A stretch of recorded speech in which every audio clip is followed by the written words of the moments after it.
안녕하세요. 네. 저는 이제, 이현우 행정사 감정평가사라고 합니다. 이제 만나서 반갑고요. 이제, 저희가 이제 설명회 좀 몇 번 진행을 했는데, 뭔가 약간 설명회 때 오셨던 이제 눈에 익으신 분들이 좀 가끔 계시네요. 자, 그럼 이제 제 소개부터 해서 쭉 시작을 해보도록 하겠습니다. 네. 일단 저는 이제 아까 말씀드렸겠지만 저는 이제 동국대 법학과를 졸업을 했고요. 그 다음에 저는 이제 맨 처음에 있는 거는 이제 감정평가사였고요. 감정평가사로는 업력이 한 5년에서 이제 아까 보니까 5년 6개월 정도 됐더라고요. 자, 그렇게 해서 이제 감정평가사 합격해서 현업에서 계속 감정평가 업무를 하고 있었고요. 그러면서 이제 공인중개사를 그 이후에 취득하고 마지막에 저희가 이제 행정사 자격증까지 취득했습니다. 저희가 이제 업계에 나오셔가지고 이제 여러 가지 이제 좀 살펴보시면 저희가 이제 전문직이다라고 하는 것들은 결국은 이제 여러 가지 업무들 중에서 그 분야의 어떤 전문적인 것들, 그 분야를 이제 전문직이라고 보통 부르는 것 같아요. 그래서 보면 이제 어떤 하나의 어떤 업무가 있는데 그 업무 프로세스가 이제 누구는 갑자기 이제 여기서는 회계사가 필요하고 여기는 공인중개사가 필요하고 여기는 뭐 감정평가사가 필요하고 여기는 행정사가 필요하고 막 이러더라고요. 그래서 제가 이제 어떤 이제 프로젝트 전체를 이제 매니지먼트 하고자 하는 마음에서 좀 여러 가지 자격증을 취득하면서 이제 어떤 프로세스에 이제 뭐 코끼리 뭐 코 만져보고 다리 만져보고 꼬리 만져보고 약간 이러지 않으려고 이제 여러 가지 자격증을 취득하고 있고요.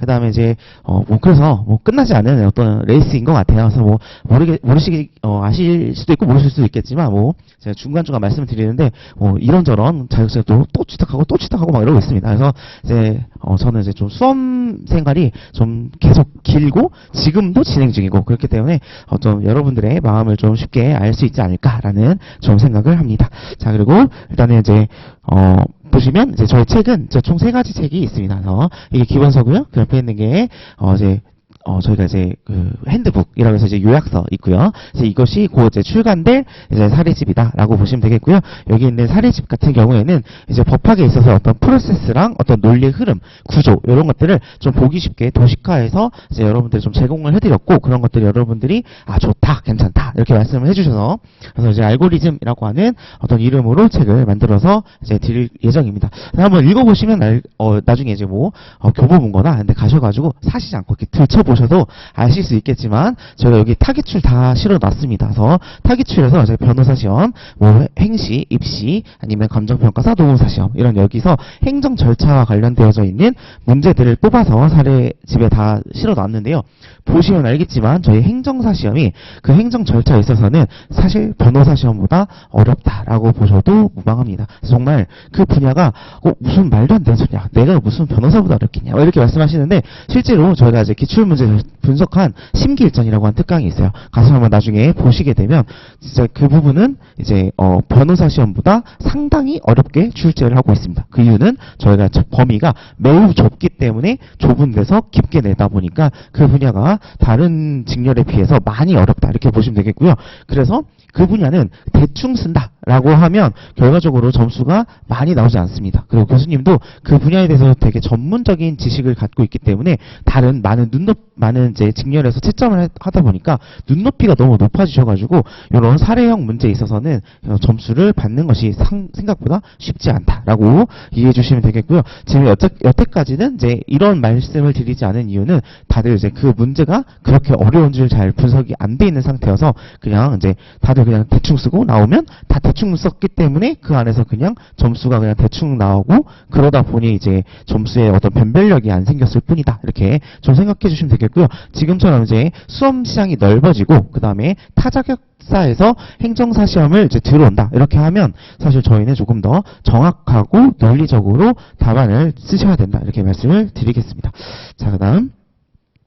일단은 저희가 행정 절차론에 대해서 먼저 잠깐 설명을 좀 드릴 겁니다. 행정 절차론의 가장 큰 특징은 총 4가지라고 보시면 되겠습니다. 자, 첫 번째는 일단 양이 아주 많습니다. 그래서 양이 많다라는 이유는 저희가 행정 절차법 뿐만이 아니라 그 외에 기타 법률인 8가지 해서 총 9가지가 담겨 있는 것이 행정 절차법이다. 행정 절차론이다. 이렇게 생각을 해주시면 되겠습니다. 그래서 사무관리 같은 경우에는 법이 2개 정도밖에 안 되고요. 그 다음에 이제 행정사 실무법 법이 3개고요. 그 다음에 민법 같은 경우에는 민법은 민법 규정 안에서 이제 그 채권 중에서 채권 강론이라고 하는 분야가 들어가기 때문에 저희 범위 중에서는 저희 이제 행정 절차론이 가장 많다라고 생각을 해주시면 되겠습니다. 어떻게 보면 밸런스가 망가져 있는 거죠. 그래서 이게 똑같이 시간을 배분하시면 사실 안 돼요. 그래서 민법에서 뭐 3일 공부하고 절차론에서 3일 공부하고 사무관리 3일 공부하고 행정사 실무법 3일 공부하고 이러시면 맞지가 않아요. 이러면 저 양이 너무 많기 때문에 저희 그 행정 절차론에서 분명히 시간이 부족하고 못 푸는 그런 경우가 나오게 됩니다. 그래서 끝까지 완주를 못 하거든요. 그래서 저희는 다른 법률에 비해서 보통 한 2배 정도의 시간은 꼭 쓰셔줬으면 좋겠습니다.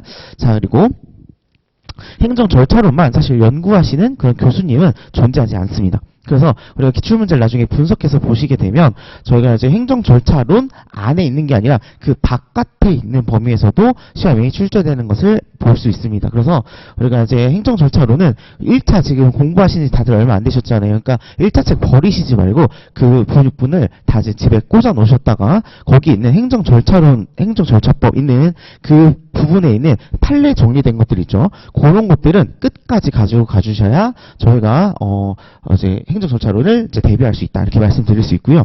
그다음에 하나 더 말씀을 드리면 행정사 실무법에 보시면 행정심판법이죠. 거기도 이제 1차 책에 보시면 중간에 행정구제 해가지고 행정심판법, 행정소송법 있어요. 거기서 행정심판법과 관련되어져 있는 판례들은 그대로 가지고 계시고 기억을 끝까지 가지고 가셔야 이제 저희 이제 행정절차론 그리고 행정사 실무법도 대비가 가능하다 이렇게 말씀을 드리겠습니다. 자, 그다음 저희 행정절차론 자체는 법학을 베이스로 하고 있습니다. 그래서 답안지 자체도 다 법학에 맞게 답안을 작성해 주셔야 됩니다. 자, 법학에 맞게 답안을 작성하는 게 뭐냐라는 거는 어떤 일정한 목차를 보여줘야 되고요. 그 목차 간의 논리적인 흐름과 그 연계성이 보여야지만 되는 것이 이제 법학의 답안지다 이렇게 보시면 되겠습니다. 혹시 법대 나오신 분들 계신지 모르겠는데, 자, 이제 저희는 학부 시절 때 옛날에 제가 의, 요건, 그 다음에 효과, 한계, 약간 이런 식으로 적었다가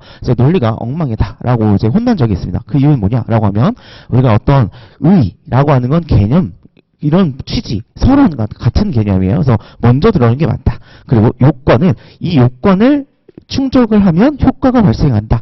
이것까진 맞는데, 자, 이 한계라고 하는 건 이 요건을 적용하는 데 있어서의 한계를 의미하는 것이기 때문에 얘네들의 순서는 바뀌어야 한다라고 해가지고 레포트 쓸 때 한참 혼났던 적이 있습니다. 이런 식으로 저희가 논문을 쓸 때 법학 논문은 이렇게 목차가 좀 창의적이다, 다르다 이렇게 하면 좀 눈살이 찌푸려져요. 그래서 우리가 이제 채점을 할 때는 키워드가 다 들어가면 점수가 다 들어가기는 하지만 이게 첫 인상을 좌우하면서 우리가 어떤 첫 인상에서 삐끗 해버리면 이제 채점을 할 때 얘는 논리를 잘 못 세운 사람인가 보다. 그래서 좀 더 꼼꼼하게 봅니다. 오히려 논리가 잘 세워져 있다라고 하면 얘는 뭔가 좀 아는 애인가 보다. 뭐 뒤에도 잘 썼겠지. 라고 하면서 첨삭이 좀 후해지는 그런 효과가 있습니다. 그래서 제가 법학 답안지에 맞게 여러분들이 답안을 작성해 주는 것이 우리의 목표다라고 생각하시면 되겠고요. 마지막으로 행정 절차로는 사례형 문제와 약술형 문제가 혼합해서 출제된다라고 하는 가장 큰 특징을 가지고 있습니다. 우리가 민법에서는 보통 사례형 문제로 출제가 되고요. 그래서 사무관리 같은 경우에는 약술형으로 대부분 출제가 됩니다. 근데 저희가 행정사 실무법이랑 마찬가지로 약술과 사례가 혼합적으로 들어가 있다라는 특징을 갖고 있고요. 그러다 보니까 시간 배분을 하는 데 있어서도 중요하게 이제 시간을 배분을 해야 되는 그런 이제 문제가 발생하게 되겠죠. 자, 그리고 요즘엔 사실 그 약술형이, 그래서 사례형이 40%, 약술형이 60%에 차지하고 있었던 옛날과는 다르게 요즘에는 그 약술형 문제가 조금씩 줄어들고 있는 경향을 보이고 있습니다. 자, 이건 왜 그러냐라고 하면 여러분들이 결국은 행정사가 되셨어요. 그러면 여러분들이 하는 일이, 자, 내가 이러이러한 일이 있는데 이것 좀 해결해줘. 이거에 대해서 조언을 해줘. 이런 거잖아요. 그러다 보니까 여러분들이 알고 있는 법령적인 지식을 사례에 녹여서 그걸 이제 설명을 해줄 수 있겠느냐. 그런 이제 어떤 실력을 배양하는 것이 이 시험에서의 어떤 목표라고 보시면 되겠어요. 그러다 보니까 점점 사례형 문제가 늘어나고 있는 추세다라고 보시면 되겠고요. 반대로 민법 같은 경우에는 가끔 약술형 문제가 간혹 출제가 되는 거죠. 자, 그 이유는 생각을 해보시면 우리가 이제 민법 조언을 할 일이 없습니다. 우리 업무를 할 때. 그러다 보니까 약간 민법의 비중이 좀 줄면서 이제 행정 절차론의 어떤 비중이 조금 늘어나는 게 아닌가라는 게 요즘의 분석입니다. 자, 아까 1번부터 4번까지 있었던 거를 조금, 딥하게 설명을 드리면서 어떻게 접근해야 되는지 좀 설명을 드려봅니다.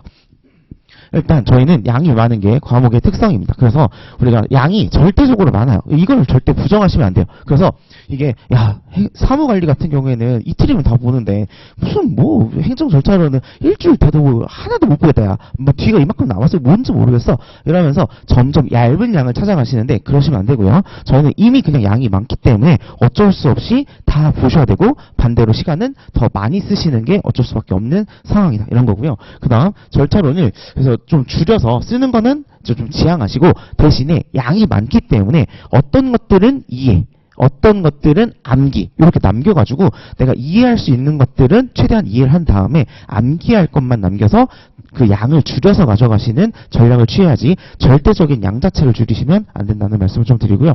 그리고 우리 시험은 기본적으로 서술형이지만 상대평가입니다. 상대평가는 결과적으로 키워드가 다 들어갔냐, 키워드가 옆에 앉아있는 사람보다 한 줄이라도 더 썼냐, 뭔가 말을 더 썼냐 이런 거에 따라 사실 달라집니다. 그래서 우리가 예를 들어 10줄을 외우는데 나는 외운 것을 그대로 쓰는 사람들이 있어요. 그럼 100% 쓰는 거죠.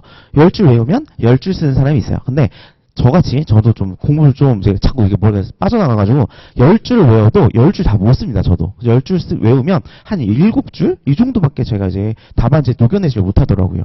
자, 이런 사람이 있고요. 반대로 제 아는 지인 중에서는 이제 아시는 분은 외우면 그냥 외운 거에 덧붙여서 막 더 써요. 모자른다. 막 시간 모자른다. 더 달라. 막 종이 더 달라. 막 이러시는 분 계세요. 이런 분들은 10줄 외워도 13줄을 현출해 내시는 분들입니다. 자, 이런 경우에 우리가 어떻게 양을 가져가느냐에 따라서 좀 달라집니다. 합격이. 보시면 8줄을 암기했다. 그러면 보시면 11줄 현출하거나 8줄 그대로 하거나 아니면 6줄밖에 못 쓰거나 이런 사람이 있고요. 12줄 가지고 가면 15줄 쓰는 사람 있고 12줄 쓰는 사람 있고 9줄 쓰는 사람이 있습니다. 자, 만약 여기서 6명이 합격한다. 9명이 시험을 보러 갔을 때 그러면 자, 요런 결과가 나오게 됩니다. 그래서 우리가 절대적으로 많은 양을 암기하셔야 그래야 이제 합격권이 이제 무사히 합격을 할 수 있다. 이렇게 저는 보고 있습니다. 그래서 제가 드리는 양이 많다. 이렇게 좀 생각이 드는데 많아요. 많은 이유가 있어요. 많은 이유는 여러분들이 이런 사람이라고 생각하지 않습니다. 보통 이런 사람이다 라고 하면 강의 안 듣고 본인이 그냥 대충 보신 다음에 시험을 합격하고 오십니다. 그렇기 때문에 이런 분들은 거의 강의를 듣지 않아요. 그래서 이런 경우가 아니라 이런 경우나 이런 경우라고 생각을 합니다. 그래서 저는 여러분들이 까먹고 그 다음에 시험장에 가셔가지고 긴장이 됩니다. 저도 긴장돼서 외운 거 다 못 쓰더라고요. 그래서 덜덜덜덜 떨면서 뭐였더라 기억이 안 났는데 그게 하나가 기억이 안 나면 그 다음 문장도 안 나와. 아, 망했어. 막 이런 생각이 있거든요. 그러다 보니 아싸리 그냥 많이 가져갑니다. 많이 가져가고 어차피 까먹을 수 있겠다. 이렇게 생각을 해서 좀 많이 드리는 거니까 제가 드린 거를 좀 보시고 다 외워야지 라기보다는 이 중에서 뭐를 취해서 가져가야지 하시면 여러분들이 합격하는데 좀 도움이 되지 않을까 생각이 듭니다. 이거는 다른 과목도 마찬가지라고 보시면 되겠어요. 사무관리 같은 경우에도 많이 가져가시면 여러분들이 그 안에서 모르는 문제가 나오더라도 쓸 수 있는 어떤 힘이 생기고 지식이 생깁니다. 그래서 총알은 많이 가져가는 것이 가장 현명한 방법이지 않나라는 생각을 하고요.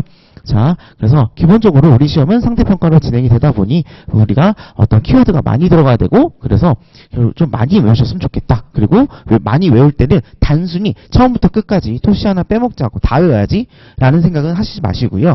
우리가 기본적으로 어떤 것들은 이해로 남기고 어떤 것들만 핵심적인 부분들만 이거는 암기로 남겨서 가져가야지 라는 것들을 철저하게 구분을 하시고 구분한 거에 맞추셔가지고 여러분들이 시험장에 들고 가시면 되겠습니다. 그래서 이게 한번 이제 작년에 나왔던 이제 문제인데요. 문제 4번 자율관리 체제의 구축이다라고 하는 게 시험에서 한번 나온 적이 있습니다. 자, 요걸 한번 예로 들어서 설명을 좀 드려보면 자, 자율신고 제도다라고 하는 건 어디 나오냐면요. 우리가 행정조사기본법이라는 것이 나옵니다. 우리가 행정법에서 보시게 되면 행정조사를 한다. 이런 거 보실 거예요. 행정조사가 그럼 뭐냐라고 하면 자, 별거 아닙니다. 그냥 음주 단속이라든지 아니면 주민등록번호가 제대로 주민등록 신고를 했는지 강화호 방문해서 그 사람 사세요. 이렇게 어떤 행정적인 조사를 하는 것들이 행정조사다라고 보시면 되겠고요. 행정조사는 어떤 정책에 기반이 되거나 아니면 어떤 그 사람이 위반 사실을 밝혀내거나 어떤 이런 여러 가지 목적하에서 행해지는 것이 행정조사다라고 보시면 되겠는데요.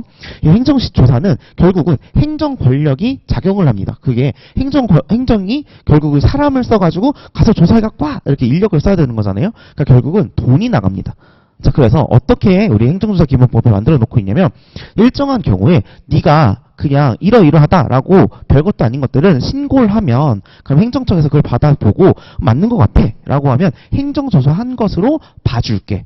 그러면 우리가 행정 인력을 낭비하지 않을 수 있잖아 라는 게 기본적인 컨셉입니다. 그래서 자율신고자들은 행정기관의 장은 법령등에서 규정하고 있는 조사사항을 그 조사받는 대상자로 하여금 네가 스스로 신고를 해서, 그래서 그러면 신고를 하면 우리가 그 신고를 기록해 놓을게. 그럼 그 신고를 행정기관의 장은 우리가 신고한 내용이 잘못됐다, 거짓됐다, 뭔가 제가 잘못된 낌새가 난다, 이런 것들이 아니라고 한다면 그것은 그러면 행정조사로 봐줄게. 그러면 우리가 행정력에 대한 어떤 인력이라든지 어떤 지원, 돈 이런 것들을 낭비하지 않을 수 있어 라는 게 취지다. 이렇게 생각을 해보시면, 자, 여기서 외울 거는 몇 개 없다는 거죠. 여기서 외울 때는 행정기관의 장이 그 조사 대상자가 그냥 스스로 뭔가를 신고해서 그걸 종합해가지고 뭐 만드는 거다. 근데 그 내용이 뭔가 거짓되거나 뭔가 잘못된 거다라고 하는 것이 아니라고 한다면 그거는 행정조사로 봐주겠다라는 제도다. 이렇게 그냥 외우시면 되는 거예요. 이거는 외웠다, 이해했다. 여기 보면 이해했다에 좀 가깝잖아요. 이해하셔가지고 그 양을 점점 줄여나가시는 거고, 토시 하나 다 외우실 필요는 없다. 이렇게 말씀을 드리고요. 그럼 마찬가지로 자, 우리가 체제다 라고 하면 이런 것들은 보통 시스템이라고 합니다. 자, 우리가 법학에서는 영어를 좀 잘 안 쓰려고 그래요. 그래서 우리가 사우나 이런 거 법학에 없습니다. 발한실 이렇게 써요. 이게 뭐냐라고 하면 땀을 내는 곳, 이걸 발한실이라고 부르는 겁니다. 그냥 사우나 이렇게 쓰면 되는데 굳이 바꿔요. 그래서 마찬가지로 이 체제라고 하는 건 시스템을 말하는 겁니다. 그래서 어떤 정보관리 소프트웨어, 시스템 이건데 이거를 체제라고 하는 거예요. 그래서 이게 신고를 우리가 계속 신고를 우후죽순 그냥 너가 와서 신고하고 제가 갑자기 그 다음날 와서 신고하고 이러면 너무 힘드니까 그냥 어떤 우리 시스템을 만들어가지고 시스템을 등록해서 활용해보자 라는 겁니다. 이게 그래서 자율관리체제의 구축은 결국 시스템을 만들자라는 거고요. 아까 스스로 우리가 신고하도록 만드는 제도잖아요. 그러다 보니까 자율관리체제란 조사 대상자가 스스로 그 시스템 안에서 신고하고 관리하는 그런 시스템이다 이런 거고요. 그러면 이걸 만들 때 너무 힘들잖아요. 어서 만들어라, 니네들 알아서 만들어라 이렇게 하면 힘드니까 그 만드는 내용에 대해서 기준을 우리가 관리체제를 보통 그 행정기관의 장이 보통 어떤 것들을 신고받고 어떤 것들을 행정조사하는지 알고 있기 때문에 그런 사람들이 기준을 마련하고 고시를 해주면 그 내용에 따라서 우리가 시스템에 신고를 한다 이런 내용이고요. 자율관리체제의 신고는 조사 대상자라든지 아니면 얘네들이 모여서 만든 어떤 설립하거나 설립한 단체나 협회 이런 애들이 여기에 신고를 하더라 뭐 이런 내용입니다. 그래서 시스템을 만들고 시스템 만들기 어려우니까 기준을 만들어서 고시하고 그리고 그 시스템에 우리가 신고를 하더라. 이게 그냥 여기 하나의 목차라고 보시면 되겠습니다. 자, 그러면 뭐가 좋냐라고 하면 일단 제대로 그 다음 보시면 자율관리체제 혜택이라고 하는 목차를 보시면 자, 그렇게 해주면 우리가 행정적으로 돈이랑 인력이 세이브 됐잖아요. 그러니까 그 비용만큼의 지원을 주겠다, 돈 주겠다 이런 거고요. 자, 그 위에 보시면 만들 때 힘들 수 있잖아요. 시스템을 만드는 게. 그러니까 우리가 기술적으로 또 지원해 주겠다 이런 겁니다. 자, 그럼 여기서 보시면 결과적으로 그냥 외울 게 딱히 몇 개 없습니다. 이렇게 빨간색으로 표시된 부분들을 보통 이제 키워드 삼으셔가지고 누가 누구에게 정도만 우리가 암기를 남겨놓으시고 나머지는 최대한 이해를 통해서 답안을 작성하는 연습을 하는 게 우리 목표다라고 생각하시면 되겠고요.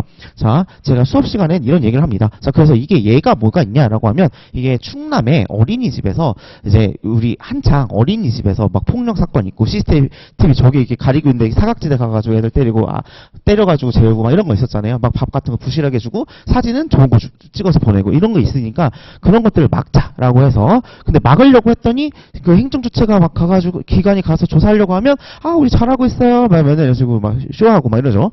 그랬기 때문에 우리가 자경단 같은 걸 만들어서 우리가 행정조사를 시키면 조금 낫지 않을까라고 해서 충남 어린이집에서 운영 지원단을 이런 걸 운영했습니다. 이거 민관 협동으로 지원을 해서 돌아다니면서 이제 제대로 하고 있는지 이게 옆에 있는 어린이집 원장이 그 어린이집에 대한 사정을 더 잘 알 거 아니에요. 그러니까 그렇게 꾸려가지고 만든 실제 사례가 하나 있습니다. 이거는 이제 제가 이렇게 수업 시간에 말씀을 드려요. 근데 이게 제가 합격한 해에 봤던 시험이잖아요.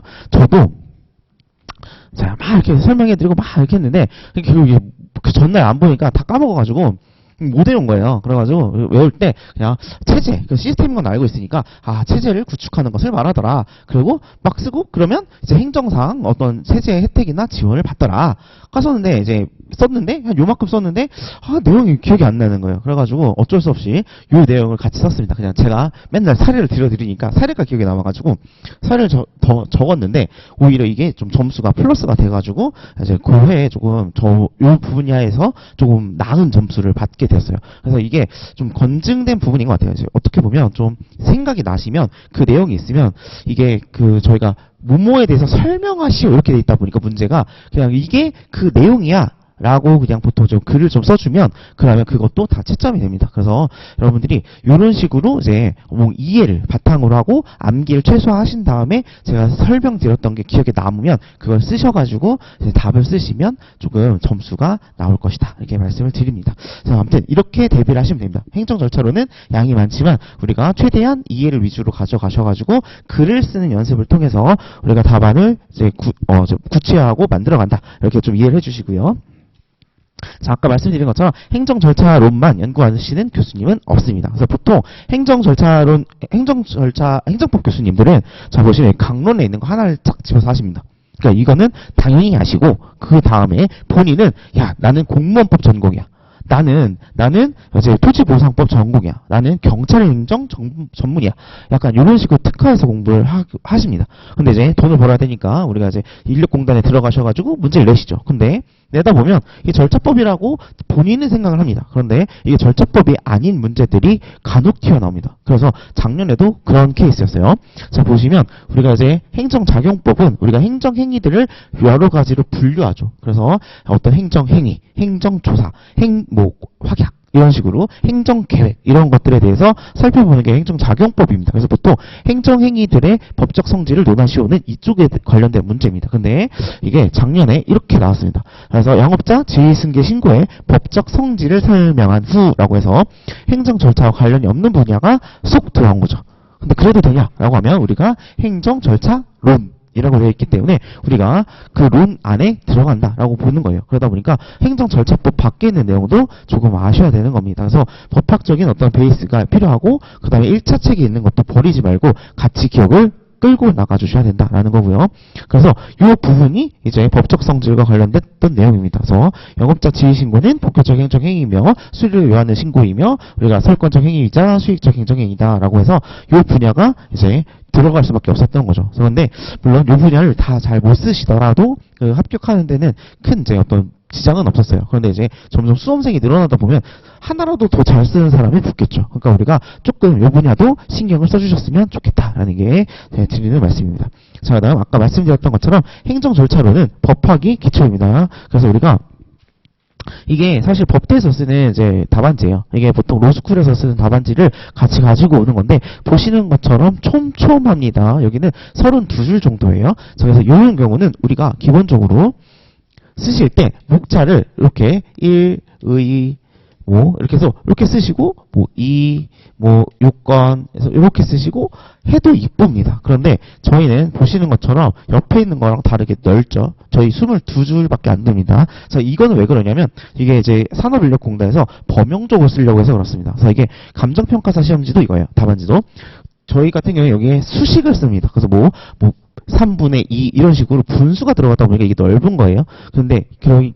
그래서 우리가 법학 답안지 치고는 상당히 넓습니다. 그래서 이게 법학을 기초로 이제 목차를 보여주셔야 되지만 너무 쪼개서 보여주면 안 좋은 답안지입니다. 그래서 이거는 그러니까 이제 사실 이제 그래서 법학을 제대로 기초로 하셔가지고 산업인력공단과 관련되어서 뭔가 자격증이 있거나 공부를 해보신 분들한테 배워야 조금 여러분들이 이게 어떻게 쓰는지 좀 감이 오실 겁니다. 그래서 여기는 보통 2문단에서 한 3문단 정도로 이제 끊어주게 이게 좀 설계를 해주시면 되겠고요. 그래서 제가 이런 것들과 관련을 해서는 저희 아까 앞에 있었던 것처럼 답안지가 이런 식으로 2개, 3개 이렇게 끊어서 이렇게 좀 아름답게 좀 이렇게 만들어 놓고 있습니다. 그래서 이렇게 쓰시는 게 여러분들의 목표다 이렇게 보시면 될 것 같고요.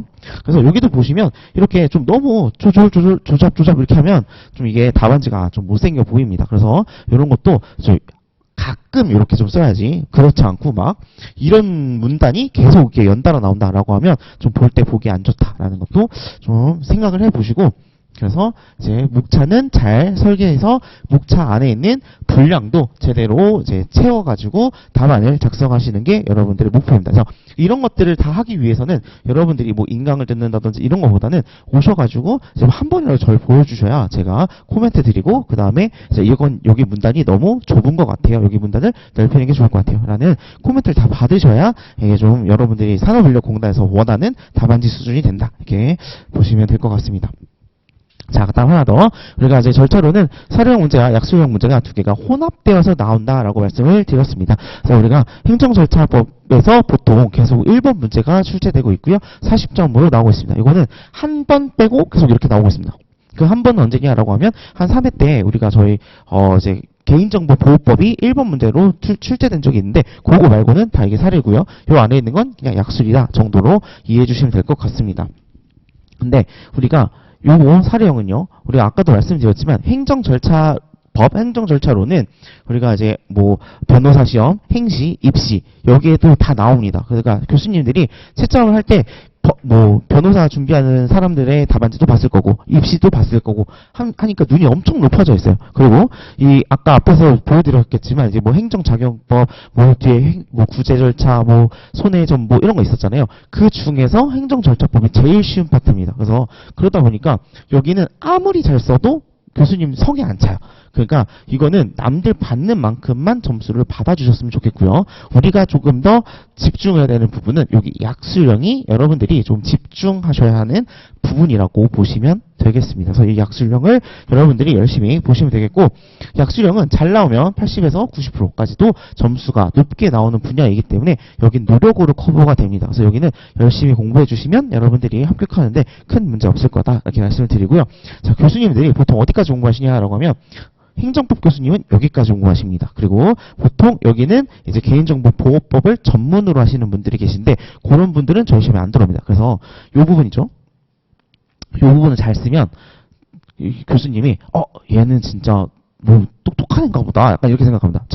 요 위에는 아무리 잘 써도 그래 그래 썼네, 뭐 너 정도면 그냥 충분히 합격해야 되겠다 약간 이런 생각이고, 자 여기까지는 그렇고, 자 여기 밑에는 다들 공부를 많이 안 하시니까 여기 파시는 교수님이 없어요. 그러니까 여기는 열심히 쓰시면 여러분들이 와 얘는 이런 것까지 자잘자잘한 것까지 다 외워가지고 시험을 들어왔네, 얘는 된 사람인가 보다 야 이러면서 막 점수가 올라가게 되죠. 그래서 여기가 생각보다 점수가 잘 나오고요. 저 여기 위에 있는 부분들은 좀 잘 쓰셔야 이제 본전을 찾는 부분입니다. 그래서 여러분들이 남들만큼은 꼭 써주셔야 되는 부분이다라는 거고요. 사실 저희는 이제 기본 강의, 심화 강의 때 약술 대비를 했고, 지금 들어가는 시즌은 저희가 이제 사례 대비다라고 보시면 될 것 같아요. 저희가 마지막에 실전 대비입니다. 그래서 끝나는 시간에 혹시 절차론에 대해서도 이 사례 대비하는 동안에 어떻게 약술을 잡으셔야 되는지는 이제 좀 구체적인 저에 관련된 내용이니까 그건 맨 뒤로 설명을 드리도록 하겠습니다. 자, 여기까지가 저희 행정절차론의 특징이고, 그래서 이제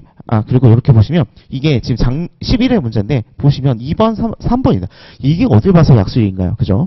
보시면 요건이 충족됐다면 비행정청이 취할 수 있는 조치에 대해서 설명을 좀 해봐라 라는 말은, 이 비행정청이 너에게 어떠한 의뢰를 줬는데 그 의뢰의 내용이 이런 것이다. 그랬을 때 너가 이 행정사라면 어떤 답을 줄 거니? 라는 것을 물어볼 정도로 이렇게 3번과 2번 보시면 점점 사례형으로 나오고 있다라고 해서 여러분들이 앞으로는 이제 그 내용을 단순히 외워서 갖다 발라야지는 지났고요. 그 내용을 이해를 해서 사안을 해결해서 적절하게 말할 수 있어야 여러분들이 합격할 수 있다라는 거죠. 그래서 앞에서부터 쭉 얘기를 드렸지만 우리가 단순히 암기하시지 마시고 이해 위주로 뭔가 사례를 풀 수 있을 정도로 우리가 깊게 공부를 좀 해주셨으면 좋겠다라는 겁니다. 자, 그럼 이제 진짜 이제 산업인력공단 답안지 특강 좀 보도록 하겠습니다. 자, 일단 답안지 특강을 보시게 되면 일단 산업인력공단의 답안지 같은 경우에는요. 요거는 저희 기다랗게 생긴 요거 프린트 보시면서 따라오시면 될 것 같아요. 이 목차가 하나하나가 다 여기 있는 목차니까 요 목차 보시면서 따라오세요.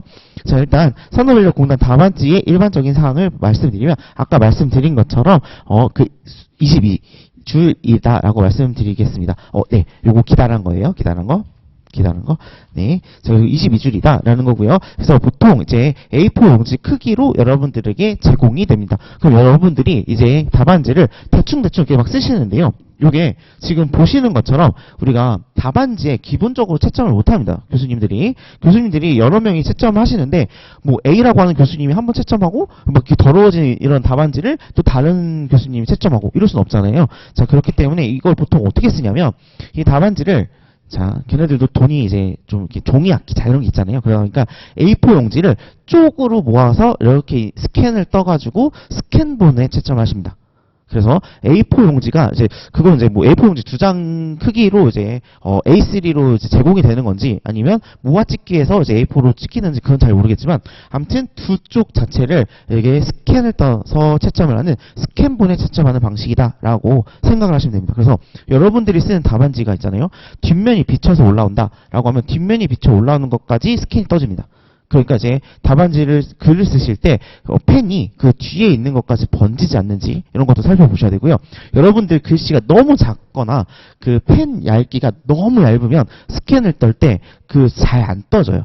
원본 채점 안 하니까 그래서 좀 굵기도 어느 정도 되는 굵기여야 된다라는 것도 여러분들이 꼭 알고 계셔야겠습니다. 그래서 우리가 기본적으로 내 답안지가 바로 이 답안지에 바로 채점하는 게 아니라 이 답안지를 쭉 모음해서 스캔된 것으로 우리가 시험을 볼 테니까 내가 스캔됐을 때 어떤 느낌이 날지는 나중에 한번 문구점 가셔가지고 스캔 떠보신던지 복사 떠보시면 딱 느껴져요. 그러니까 그렇게 한번 이게 기본적인 답안지다 이렇게 생각하시면 될 것 같고요.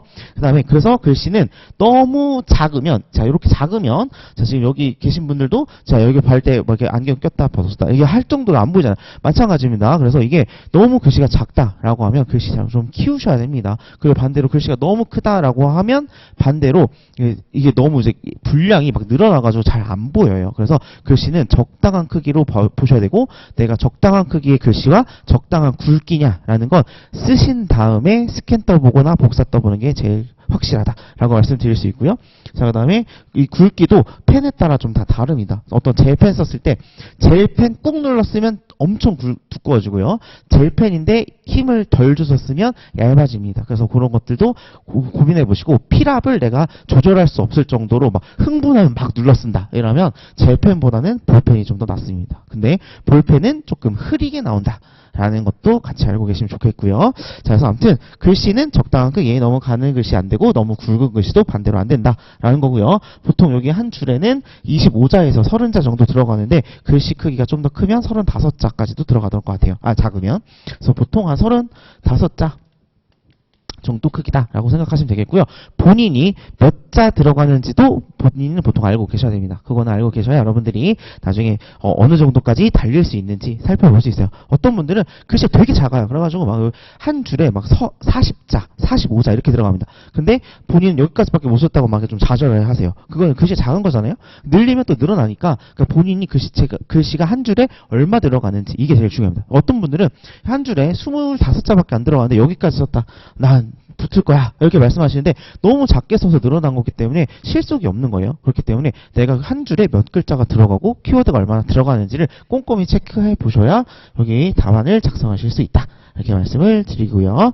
자, 그 다음에 목차의 구성 같은 경우에도 이제 밑에 있는 목차의 구성 같은 것도 이렇게 너무 이렇게 굵게 너무 이렇게 조잘하게 쓰시면 좀 보기 안 좋다 이런 거고요. 그 다음 우리가 이제 산업인력공단에 있어서의 일반적인 사항 말씀을 드려보면 자 볼펜은 검은색만 허용됩니다. 그래서 검은색이 아닌 파란색, 빨간색 절대 쓰시면 안 되고요. 그리고 우리가 이거 나중에 시험장 들어가셔서 보시면 맨 앞장 이렇게 나오는데 앞장에 여기 옆에 이름을 쓰라고 나옵니다. 그래서 여기 이름을 자 이현우 그 다음에 여기 무슨 수업 번호 이렇게 씁니다. 그리고 여기 빵꾸 뽕뽕뽕 뚫어져 있고요. 그 옆에 메모지 더해 있습니다. 자, 그러면 이 빵꾸 뽕뽕뽕이 뭐냐면 여기를 기준으로 해서 딱 이렇게 묶어놔요. 그래서 이게 열었을 때 이게 이 사람 이름이 가려지도록 만드는 거거든요. 근데 요번에 여기 누가 이제 여기다 이렇게 그냥 이제 이렇게 썼답니다. 그래서 이렇게 되면 자, 빵점 나와요. 요거는 이제 그 사람을 알아볼 수 있는 표식이기 때문에 빵점 나온 사례가 이번에도 한 2건 정도 있었다고 얘기를 들었습니다. 그래서 우리가 그런 부분들은 다 조심을 해야 돼요. 그러다 보니까 색깔도 좀 조심해서 쓰셨으면 좋겠습니다. 검은색 아니면 다 갖다 버리시고 회색 정도는 괜찮아요. 근데 이제 이게 좀 약간 아리까리한 색깔들이죠. 그런 색깔들 보이지 않게 조심하시면 되겠고요. 자, 그리고 기본적으로 저희는 수정 테이프 사용이 가능합니다. 그래서 우리가 어떤 글씨를 쓰시고 틀리면 수정 테이프를 덮으시면 되는데, 이게 수정 테이프를 덮었는데 내 펜이 얇고 내가 어떤 젤 펜이거나 이러고 내가 힘을 꾹꾹 눌러서 쓴다라고 하면 이거 테이프가 다 까져, 여기 쓰시면서. 자, 그러면 더 지저분해지니까 이럴 때는 2줄로 쫙쫙 긋고 그 위에 쓰셔도 됩니다. 근데 사실 이런 것들이 되지 않도록 그 전에 어떤 답안지 연습을 많이 해보시는 게 여러분들이 가장 중요한 부분이다라고 생각이 되는 거고요. 그 다음 저희가 보통 시험은 10점당 한쪽을 쓰는 것을 목표로 하셨으면 좋겠습니다. 자, 그래서 여기 앞에 있는 것처럼 자 20점 문제다라고 한다면 이렇게 2쪽까지 쓰시는 게 여러분들의 목표다라고 보시면 되겠고요. 다른 학원에서는 보통 여기까지 쓰시라고 말씀을 하실 거예요. 자, 근데 여기까지 쓰는 것을 연습한다라고 하면 실제 문제가 5문제를, 그러니까 100점 문제를 다 여러분 다 알아요. 그러면 여기까지 써도 돼요. 근데 그 중에 하나의 문제라도 모른다. 그러면 그 문제는 몇 줄 못 쓸 거 아니에요. 그러면 결국 여기를 더 많이 써야지 여러분들이 붙고요. 그 다음에 여기까지 연습을 해야 실제 시험장에서 요만큼 씁니다. 그렇기 때문에 우리가 연습은, 그리고 모의고사는 여기까지 쓰는 연습을 합니다. 그리고 여기까지 썼을 때 10분 안에 도저히 여기까지 못 써요. 그래도 괜찮아요. 왜냐면 저도 이제 저번에 작년 시험에 사무관리론에서 이제 이상한 문제 하나 나왔어요. 3번인가 4번에 이상한 문제 나왔어요. 그거 못 쓰겠더라고요. 한 문단 쓰고 나니까 뭐 3분밖에 안 지났어요. 그럼 7분이 남잖아요. 그 7분을 다른 문제에 배분할 수 있게 됩니다. 그래서 결국은 여기까지 쓸 수 있는 연습이 돼야 내가 시험장에서 나 다 아는 문제야, 다 조금씩 좀 줄여서 써야지 라고 할 수 있는데, 시험장에서 반대로 나 이거 모르는 문제 나왔는데 이거 이 시간은 남는데, 그러면 시험장을 일찍 나가는 사태가 발생해요. 제 친구도 아는 분도 좀 시험장을 일찍 나갔어요. 다 못 적고 이제 더 이상 쓸 게 없다.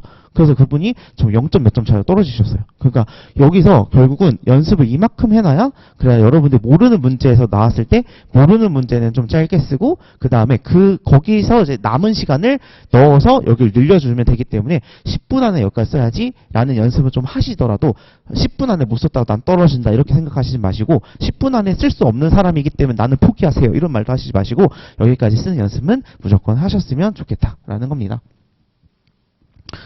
자, 그 다음 저희가 이게 그래서 산업인력공단과 관련된 내용이고요. 자, 그 다음에 보시면 이제 행정사 답안지는 어떤 식으로 저희가 작성을 해야 되냐라는 겁니다. 자, 이걸 하나씩 보시면 저희 시험에 좀 특이한 점이 하나 있습니다. 뭐냐면 1교시에 2가지 과목을 같이 봅니다. 그리고 200점을 보고요. 200점을 100분 동안 봅니다. 그래서 민법과 그 다음에 행정 절차론, 이 2개를 1교시에 같이 봅니다.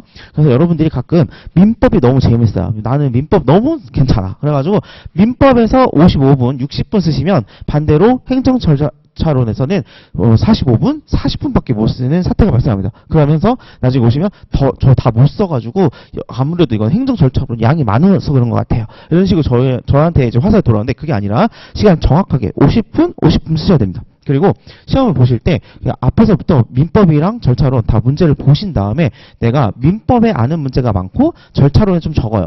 그러면 이제 60분, 40분 배분해도 되는데, 반대로 민법에 잘 모르겠는 문제가 나왔고 그 다음에 행정 절차론에 아는 문제가 좀 나왔어. 그럼 반대로 40분, 60분 이렇게 배분하셔가지고 쓰시면 되겠고요. 그래서 저희가 답안지가 2개가 색깔이 다르게 주어질 겁니다. 그래서 그 색깔에 무조건 맞춰서 쓰셔야 돼요. 그래서 혹시 제가 이제 사례나 이제 실전 모의고사를 할 때 가끔 보면 2개의 답안지가 바뀌어 있어요. 그래가지고 제가 가끔 집에 들고 들어가서 딱 열어봤는데 민법이 쫙 써 있어요. 왜 이렇게 민법 써있지? 넘겨봐 또 민법이에요. 또 뒤에 넘겨봐 또 민법이에요. 그러면 이제 그 다음 주에 오셔가지고 이제 민법 선생님이랑 교환을 해서 다시 이렇게 채점을 하는데, 그 말은 이제 실제 시험장에서도 이게 바뀔 수 있다는 거예요. 그러니까 바뀌지 않도록 항상 조심을 해주셔야 되고요. 그 다음에 이제 저희가 이제 시간 배분을 좀 잘해주는 게 제일 중요하다 이렇게 말씀을 드리고, 그 다음에 그리고 우리가 이제 아까 혹시 여기 책에서 여기 이제 프린트에서 좀 보시면, 여기 답안지에 보시면 그 이제 답안 예시 있죠. 예시를 한번 보시면, 자, 이렇게 밑에 여백이 됐다 많이 남았습니다. 자, 이렇게 남았어요. 남으면 자, 그 다음 장 넘겨서 문제를 쓰시는 게 더 유리합니다. 그래서 우리가 책자로 돼 있어요. 책자로 돼 있어서 이제 답안지가 펼쳐보면 이렇게 되어 있을 겁니다. 자, 그래서 여기 맨 처음에 문제 1, 1 물음 이렇게 쓰셔요. 쭉 쓰십니다. 여기까지밖에 안 썼어요. 자, 그러면 그 옆에 그 옆쪽에다가 이 물음 이렇게 쓰시지 마시고 다음 장 넘기셔서 1페이지, 2페이지, 3페이지에 Q1 물음 2 이렇게 쓰시면서 들어가셔야 됩니다. 자, 그 다음에 4페이지, 자 3페이지 중간까지밖에 못 썼어요. 그렇다고 4페이지 문제 2 이렇게 들어가시지 말고 다음 장 5페이지로 넘기셔서 5페이지에 2번 문제 이렇게 쓰시면 됩니다. 자, 그 다음 6페이지 있을 거고요. 그래서 우리가 7페이지 7페이지 윗부분에 이제 문제 3 이렇게 들어가시고요.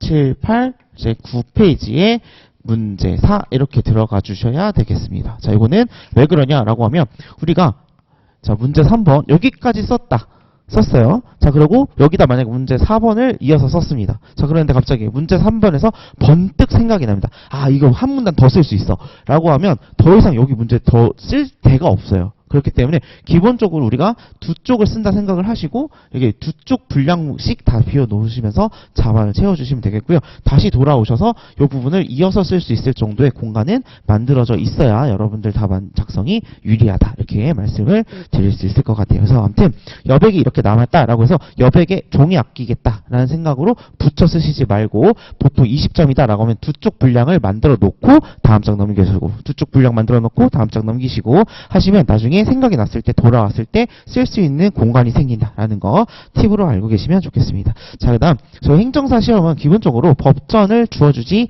않는 시험입니다. 그래서 법조문 자체를 그대로 외워서 암기해서 쓰시는 것이 가장 점수 획득에 높다라고 말씀을 드립니다. 그런데 우리가 조문을 그럼 외워야 되냐? 조문 이게 있잖아. 제1조 제2조 몇 항 이런 거 있죠.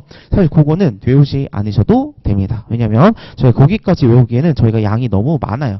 그래서 그거는 제대로 못 쓰잖아요. 그러면 요거 봐라. 요거 못 썼네. 이래가지고 얘는 계속 인상이 안 좋습니다. 그러니까 이제 차라리 그럴 거면 이제 외우지 않는 게 제일 깔끔하고요. 외울 거면 제대로 외우고요. 그렇게 해주시면 되는데 외웠다라고 해서 좋은 인상을 주지는 않습니다. 그냥 잘 외웠구나 별 생각이 없습니다. 왜냐면 저희 법학이라고 하는 시험 자체는 학문 자체는 그 법조문을 외워서 이럴 때 몇 조 몇 항임 이렇게 말하는 게 아니라 그 내용을 가지고 법률적인 조언을 해주는 그런 전문가를 키우는 것이지 그거 뭐 몇 조 몇 항임 이런 것들을 이제 바로 튀어나오도록 하는 거는 사실 저희 어떤 이제 법학의 취지에 맞지는 않아요. 그래서 저희가 이제 교수님들도 그렇게 이제 몇 조 몇 항 이런 거 외우는 것보다는 그냥 이제 그 내용을 제대로 암기하고 차라리 법조문을 꼼꼼히 암기하는 것이 더 저희 점수 획득에는 좋다 이렇게 말씀을 드릴 수 있고요. 자, 그다음에 세 번째는 이제 법 과목에 맞는 답안지를 작성해야 한다. 이런 것들은 우리가 사령 모의고사나 실전형 모의고사를 통해서 점점 이건 익숙하게 해가는 작업이 있고요. 그다음에 짧은 시간 안에 사실 모든 것을 좀 보여줘야 되다 보니까 여러분들이 너무 주저리 쓰시는 것들은 좀 지양해 주셨으면 좋겠습니다. 우리가 어떤 문장을 뭔가 길어 보이려고 막 그래서 그런데 그렇지만 뭐 붙이는 미사고들이 있잖아요. 그런 것들은 채점에 큰 영향을 미치진 않습니다. 자, 그래서 좀 핵심적인 것들 위주로 이제 쓰시는 연습을 하셨으면 좋겠고요.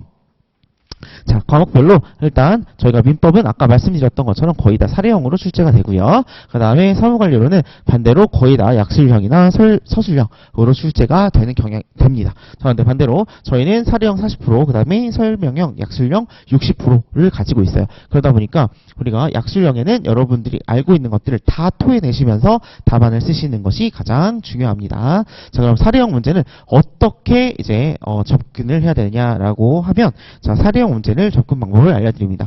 자, 사례형 같은 경우에는 이렇게 맨 처음에 논점의 정리라고 하는 목차가 나오고요. 그 다음에 마지막에 사안의 해결이라고 하는 목차가 반드시 나와주셔야 됩니다. 이게 우리가 사례형 문제를 푸는 요령이다라고 보시면 되겠습니다. 자, 그러면 논점의 정리는 무엇이냐라는 건데 우리가 이거는 이제 Q&A 자문자답 형식이다라고 생각하시면 됩니다. 그래서 어떤 사례가 쭉 나와 있을 거고요. 그 사례에 대해서 우리가 이런 것이 논점이 된다.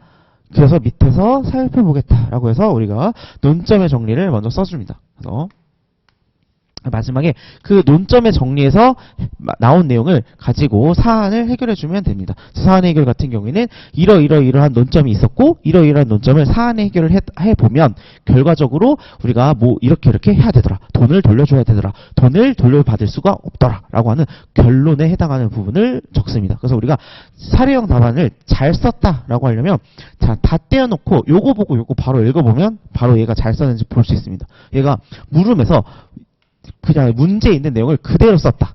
이러면 그냥 볼 생각이 없어요. 그냥 그대로 쓴 겁니다. 이러면 안 좋은 답안이란 거죠. 여기에서는 이런 게 논점이 되더라. 뭐 예를 들면 자 얘가 뭐 부속물 매수 청구를 할 수 있겠냐 이랬을 때는 자 과연 얘가 붙인 것이 커튼 붙인 게 부속물에 해당하냐를 알아보겠다.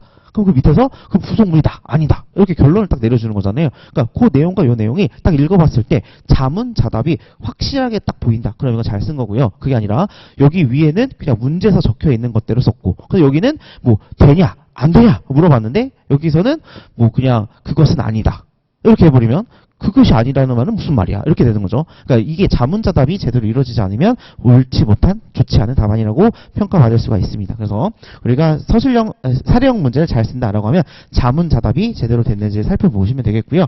자, 그 다음에 기본적으로 여기 안에 채우는 내용은 우리가 약술형 문제와 동일하다라고 보시면 됩니다. 그래서 여기 논점에 정리해서 논점을 찾았죠. 이 찾은 논점을 약술형으로 적으시면 됩니다. 그래서 우리가 사례형 문제는 어려운 게 요 밑에와 위에가 제일 어려운 거고요. 사실 가운데 들어가는 부분은 약술형 문제와 다를 게 없다 생각하시면 됩니다. 그래서 제가 수업을 진행할 때도 기본 강의, 심화 강의 할 때 약술만 잡았던 이유가 여기는 약술형이기 때문에 그냥 약술형 문제라고 보시면 돼요. 그래서 사례형은 약술형 뒤에 액세서리를 붙여준 거다라고 생각하시면 되겠고요. 이 앞 뒤는 잘 붙였다라고 하려면 아까 말한 것처럼 자문자답이 제대로 이루어졌는지를 살펴보시면 되겠습니다. 그리고 정확히 말하면 이 사안은 이 약술형에서 있는 내용을 가지고 사안을 해결해 주시면 됩니다. 그래서 이게 약간 유기적으로 다 연결이 돼야지만 우리가 사례형 문제를 잘 풀었구나 이렇게 생각이 든다라고 말씀을 드립니다. 그래서 자 보시면 다음 장 한번 요 프린트를 다음 장을 넘겨보시면 자 제4회 행정절차론입니다. 자 보시면 관할 행정청 A시장은 땡땡 치킨집이 있습니다. 얘네들이 미성년자에게 술을 팔았답니다. 그래서 와 얘 미성년자 술 팔았어 얘 영업정지 시켜야겠다 그래가지고 2개월의 영업정지 처분을 내리려고 합니다. 이럴 때 행정절차를 어떤 절차를 거쳐야 되느냐라고 이게 문제 1번 물음 1번입니다. 자 옆에 보시면 사례 해결 로직이라고 있습니다. 이런 식으로 제가 다 알고리즘을 그려놓은 겁니다. 그래서 논점의 정리 쓰시고요. 그 다음에 공통적인 행정절차 사전통지 의견청취 일반론이라고 하는 건 약술형이라고 보시면 됩니다. 이 논점에 대한 약술형을 적으시고요. 마지막에 사안 해결을 적어주시면 여러분들이 이제 사례형 문제에 대해서 아, 잘 풀었구나 이렇게 답안이 나오게 됩니다. 그래서 그 다음 장에 보시면 가로로 되어 있는 우리가 이제 답안을 보시게 되면 그래서 이제 로마자 1번 논점의 정리 읽어보시면 자 A시장이 갑에게 행하는 2개월의 영업정지 처분은 부작위 의무를 부과하는 처분이다. 하지마 이런 거니까요. 자 그래서 그걸 하기 전에 사전통지 의견청취 절차를 검토하고 처분 시행하는 절차로 이유 제시 처분의 방식 고지 절차를 검토한다. 그래서 내가 무슨 절차를 거칠 것인지 검토한다 이렇게 썼죠. 자 그럼 마지막 사안 얘기를 바로 읽어보시면 A시장은 일정 기간 동안 갑의 영업을 금지하는 부작위 의무를 부과하는 영업정지 처분을 하려고 한다. 그런 처분을 하기 전에는 미리 일정한 사실을 통지합니다. 알려줍니다. 그리고 갑의 의견을 제출받습니다. 그 의견을 반영을 해서 처분할지 말지를 결정을 할 것인데 갑의 의견을 제출받았음에도 불구하고 영업정지 처분을 할 것이다 라고 한다면 그 처분의 근거와 이유를 제시하고 처분은 문서로 해야 되며 행정심판, 행정소송을 제기할 수 있는지 여부 뭐 이런 여러 가지를 고지하여야 한다. 이렇게 되죠. 그래서 보시는 바와 같이 논점의 정리, 사안의 해결 바로 읽어봤을 때 말이 이어져야 되고요. 자 위에 있는 거 보시면 제 사전 통지, 의견 청취, 로마자 4번의 처분의 이유 제시 있죠. 요 세 가지를 가지고 방금 사안의 해결을 꾸려 나간 겁니다. 그래서 이런 식으로 그 가운데 있는 로마자 2, 3, 4번은 약술형이다.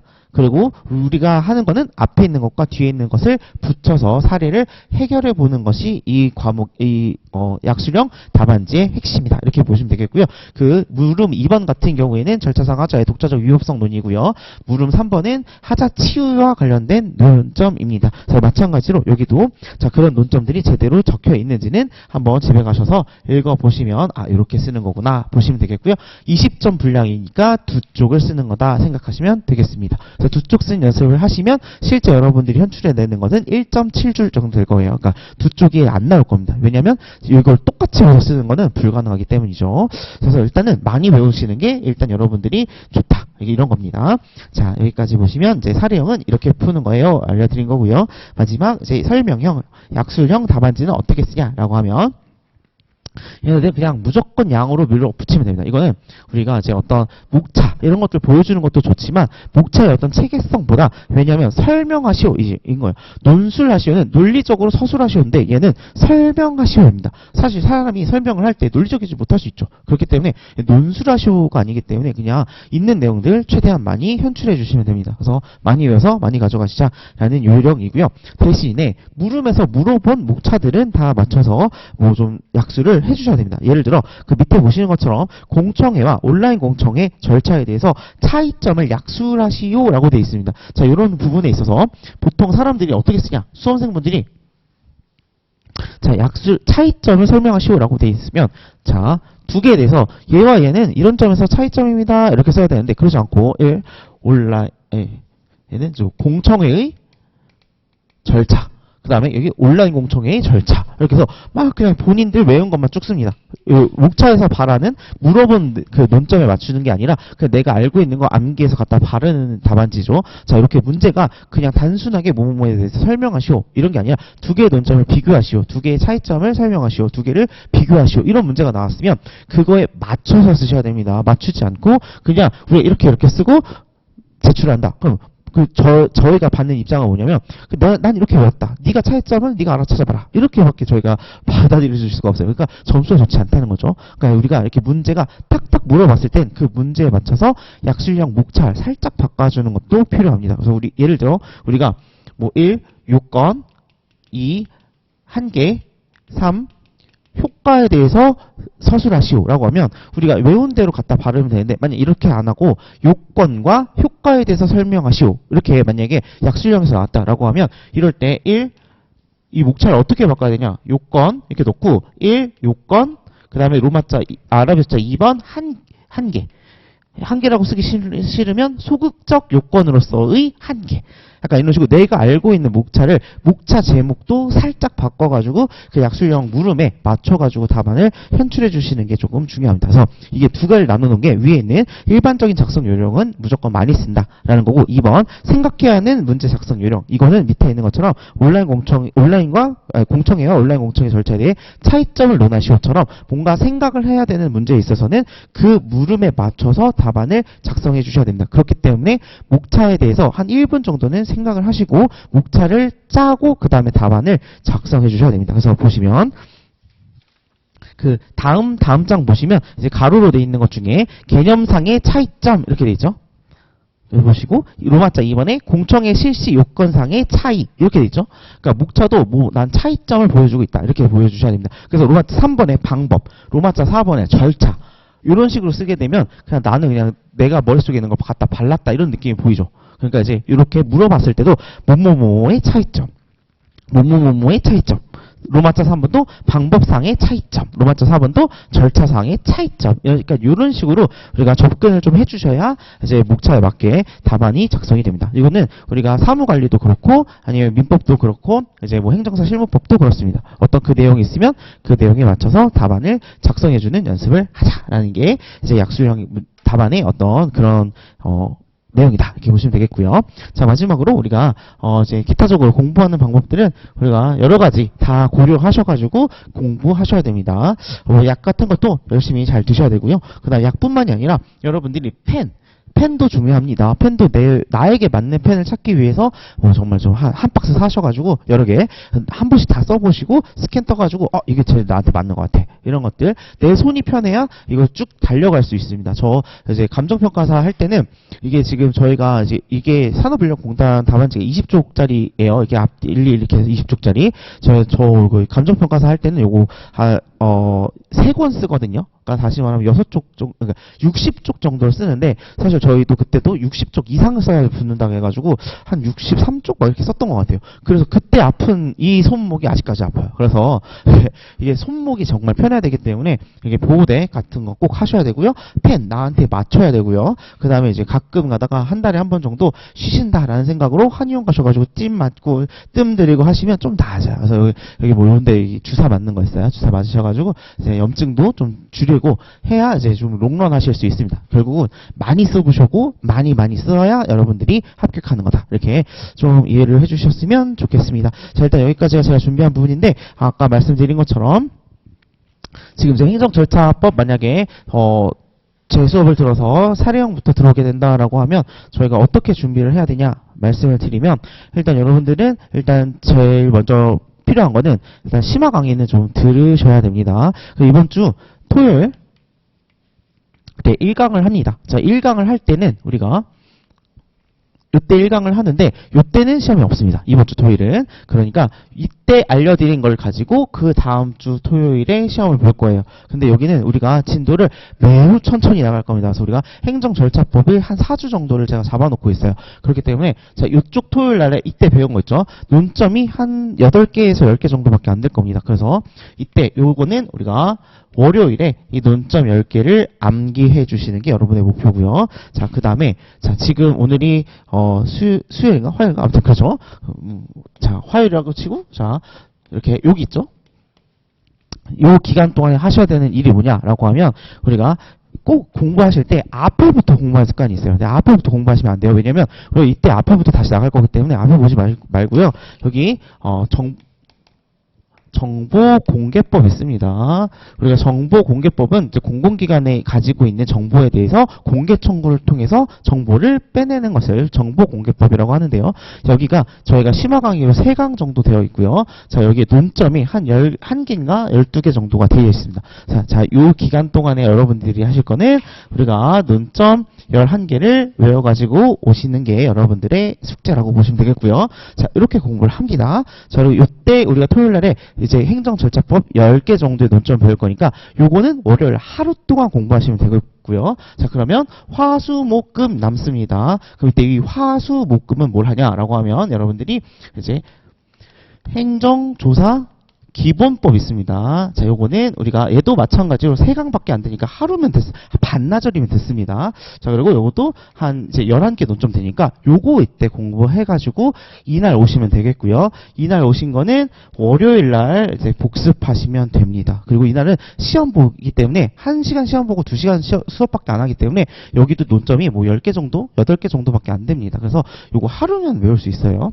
그리고 그 다음에 여기 사이에는 우리가 행정규제기본법 있습니다. 자, 이것도 3강이고 논점은 11개 정도, 12개 정도 됩니다. 그리고 이때 토요일 날 공부하신 거 또 마찬가지로 월요일 날 공부하시고요. 그 다음에 이게 질서 위반행위 규제법이라고 있습니다.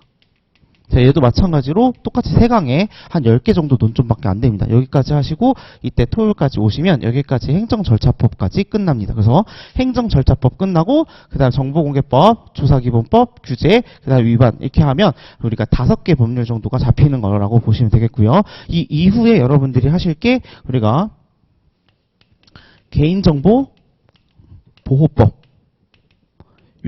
요거는 우리가 좀 깁니다. 그래서 요거는 제일 길기 때문에 마지막으로 빼시면 될 것 같고요. 그 다음에 주민등록법, 그 다음에 가족관계등록법, 요거는 그냥 이제 한 3개 논점 정도, 뭐 한 4개, 5개 논점 정도로만 이렇게 짧게 공부하시면 됩니다. 자, 그리고 마지막 하나 남는 게 이제 국민 제한 규정인데 요거는 제가 나중에 해드릴 겁니다. 요거는 그냥 일단 넘기시고 요거 여기까지만 이제 준비하시면 무리 없이 가능하다라는 거고요. 만약에 여기 있는 게 사실 논점이 엄청 많습니다. 이거 한 30논점 됩니다. 이거 잘못 들어간 법이에요. 이게 행정 절차랑 전혀 큰 관계가 없는데 저희 시험법에 들어가 있어서 하는 겁니다. 그래서 어쩔 수 없이 요거는 우리가 지금 좀 시간이 없으니까 우리가 핸드북 있으면 될 거예요. 이 핸드북은 저희가 이 기본적인 논점을 자, 꽈락만 만지 말자. 그래서 이 정도만 외우면 꽈락은 안 되겠다 싶은 것들 우리가 그래서 한 40% 정도로 다 줄여놨습니다. 그래서 요거를 그렇게 공부하시면 얘도 어느 정도 잡힐 거예요. 그래서 행정 절차로는 그냥 이렇게 요 타임 테이블에 맞추셔가지고 공부하시는 게 가장 지금으로서는 좋지 않나 싶고요. 요 시간이 지나가면 더 이상 이제 돌이킬 수 없어져요. 그러니까 요때까지는 꼭 약술에 집중을 하셔가지고 꼭 암기하셔야 된다. 요거 이후로부터는 정말 다른 과목도 봐야 되고, 그 다음에 뭐 엄청 휘몰아칠 겁니다. 막 정말 시간이 없어요. 그래서 여기까지는 내가 진짜 데드라인이다 생각하시고 꼭 암기 해오시는 게 저에 대한 제 수업 그 방향성이고요. 혹시라도 이제 뭐 다른 수업을 듣게 되면 다른 수업은 이제 여기는 진도별로 나갈 테니까 그 진도에 맞춰서 암기하시면 될 겁니다. 근데 일단 제 수업은 저는 좀 빡세요. 좀 빡세게 해서 빡세게 해야 뭐 100을 머리에 넣어놓고 있어야 그래서 뭐 70이라도 남자 그런 마인드이기 때문에 빡센 거고 좀 따라오시면 다 머릿속에 다 담겨있지 않을까라는 게 제 생각입니다. 자, 일단 오늘 특강은 여기까지 하도록 할 거고요. 혹시라도 질문 있거나 하시면 이제 끝나고 남아서 물어보시면 제가 기다렸다가 다 설명드리고 그다음 오실 가도록 하겠습니다. 아무튼 오늘 고생 많으셨고 다음에 뵀으면 좋겠습니다. 감사합니다.